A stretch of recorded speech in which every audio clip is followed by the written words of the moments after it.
हो गंगाधर, हे गंगाधर डोळे उघड. गंगाधर त्यानं किनकिन बघितलं डोळं उघडून आणि तसंच सट्टा उघडं डोळं माझ्याकडं बघत आहे करत गेलं.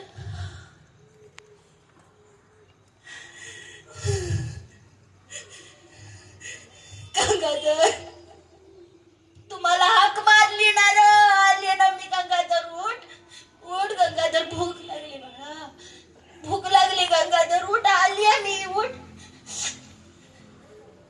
गंगाधर नाही उठला माझा गंगाधर.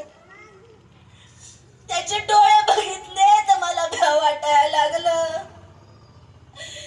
त्याचं पाठीला चिकटलेलं पोट त्याच्या उपासमारीची माझ्या दरिद्रीची भीती घालत होत.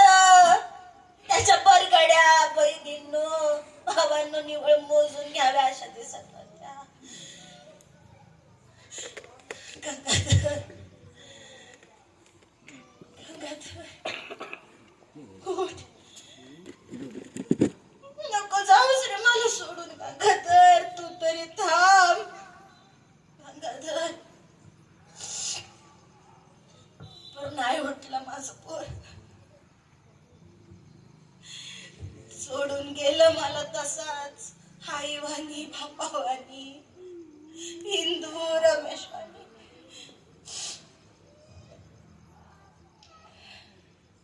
त्याच्यानंतरचा राजरथ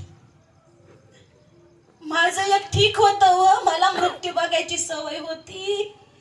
या मेलेल्या समद्या लेकरांना मी माझ्या पदरानं झाकून मागल्या अंगणात स्वतःच्या हातानं खड्डा करून मातीत पुरलेलं. या या या माझ्या हातांनी, या माझ्या पदरांनी झाकून. पण माझं साहेब एवढं खंबीर नव्हतं. पण राजरतनचं त्याचं काय सांगू.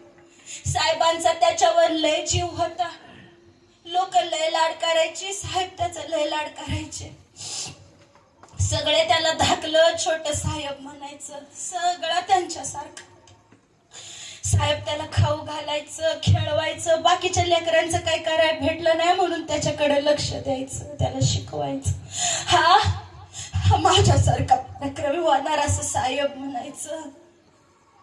पुढे त्याला सारखा एक ताप येत जात होता, न्यूमोनिया झाला होता वाटत. साहेब एक दिवस कोर्टात गेलं. मी कपडे वाळत घालत होती, एवढ्यात तो चक्कर येऊन उन्हात पडला. मी यांना कोर्टात निरोप धाडला. ते तातडीनं आलं. त्यांनी त्याला मांडीव घेतलं आणि गाडीतनं जात होतं. पण साहेबांच्या मांडीवरच राजरतननं शेवटचा श्वास घेतला. साहेबांच्या मांडीवर.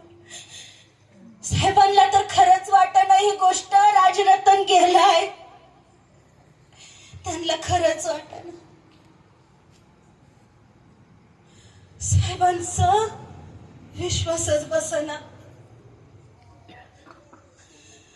मी धाय मोकलून जमिनीवर गडागडा लोळायला लागली. माझं आई पण जणू या कान खाऊन टाकलं होतं. माझं तर आई पण फार संपून गेलं होतं. माझं ठीक आहे, मला सवय लागलेली हे सगळं सहन करायची, पचवायची, लेकरांची मेलेली तोंड बघायची, उपासमार झालेली बघायची. पण माझ्या साहेबांनी हे बघितलं नव्हतं.